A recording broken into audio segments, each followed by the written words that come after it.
A tourist spat in the face of a royal guard, thinking he could get away with anything. But a single step from the guard and a silent rebuke from a veteran changed everything. Here's how it happened. A misty morning draped Buckingham Palace in a veil of fog, enhancing its already majestic aura. As always, tourists gathered near the famous gates, some marveling at the grand architecture while others clicked their cameras in excitement, eager to capture a fragment of British history. At the heart of it all stood Daniel Carter, a royal guard. Motionless as stone, Daniel was the embodiment of discipline and duty.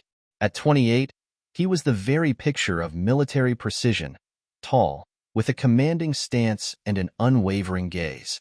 His uniform, pressed to perfection, gleamed under the soft morning light, while his iconic bearskin hat only added to his formidable presence.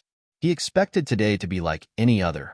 Silly questions, attempts to make him smile, and perhaps a few overenthusiastic tourists pushing their luck.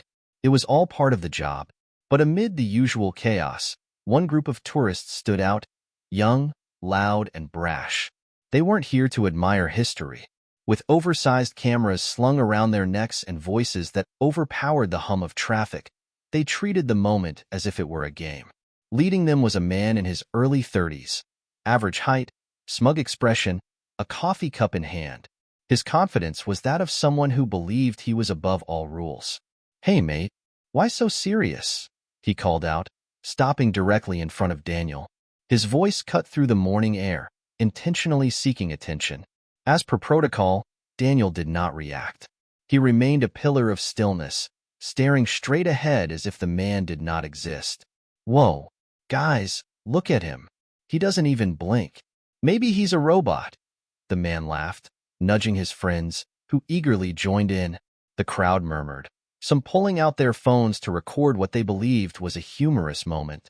"Come on, crack a smile. You're on duty, aren't you?" Another voice from the group shouted.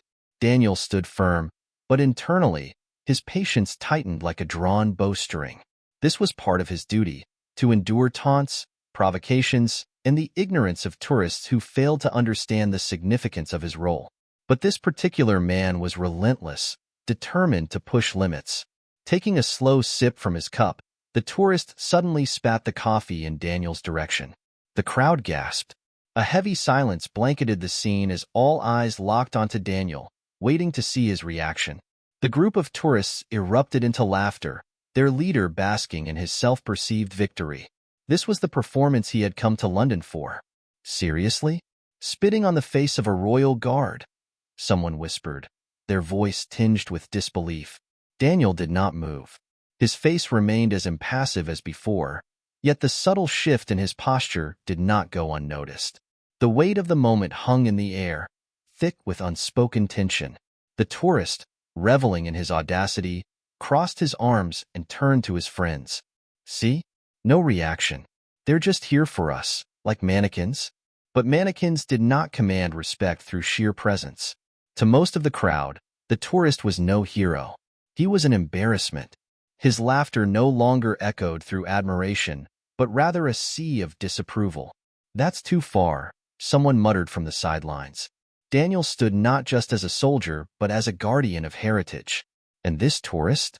He was just another visitor who mistakenly believed his money entitled him to belittle a tradition older than himself. The atmosphere buzzed with a divided energy. Some shrugged it off. "He's just joking, relax." But others, especially the older onlookers, were visibly outraged.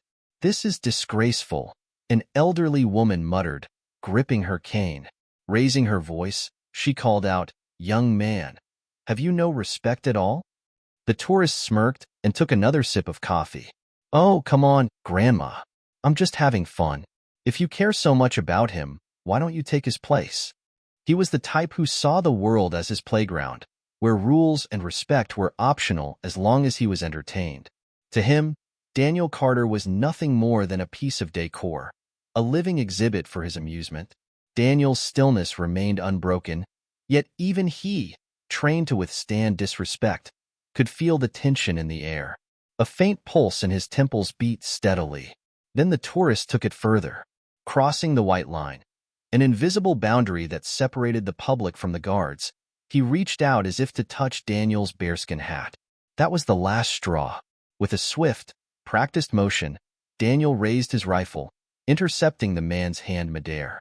"Step back, sir." His voice rang out, firm and commanding, like the crack of thunder. The crowd froze. Even those who had been laughing moments ago fell silent. The resolve in Daniel's voice and the rigid discipline in his stance were impossible to ignore. The tourist flinched but tried to recover, jerking his hand back. He turned to the crowd, desperate for support. "Oh wow, look at him. So serious," he sneered, though his voice was now quieter. His friends attempted to egg him on. "Come on. What's he going to do?" One of them theatrically pulled a few coins from his pocket and tossed them at Daniel's feet. "Here's a tip for you, mate," he grinned mockingly. Daniel didn't flinch. His expression remained unchanged, but the grip on his rifle spoke volumes. He was holding back more than just a reaction. He was holding back the centuries-old dignity of his post. "This isn't funny. It's disgusting," someone in the crowd finally shouted. The tide had turned. Then, emerging from the sea of onlookers, an elderly man stepped forward. His steps were slow, his cane nearly slipping on the cobblestones, but his gaze held more strength than the entire group of tourists combined. A veteran, that much was clear, not just from the old military jacket he wore but from the quiet authority that radiated from him.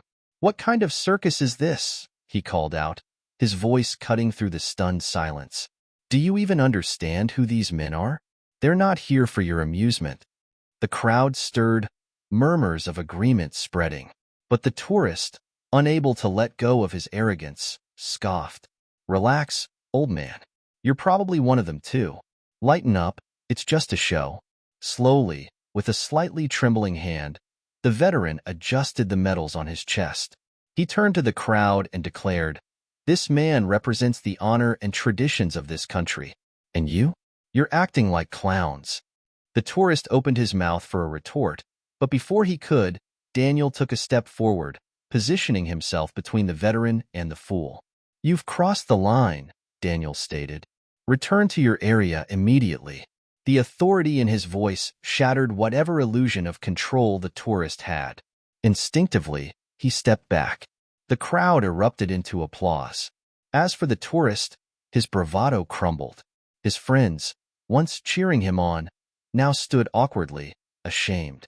A police officer approached, his presence solidifying the tourist's fate. "You've violated public decorum. I'm going to have to ask you to leave," the officer said. The tourist's departure was met with silence, one not of defeat, but of shame. And Daniel? He returned to his post, unmoved, unshaken, the perfect symbol of honor and resilience.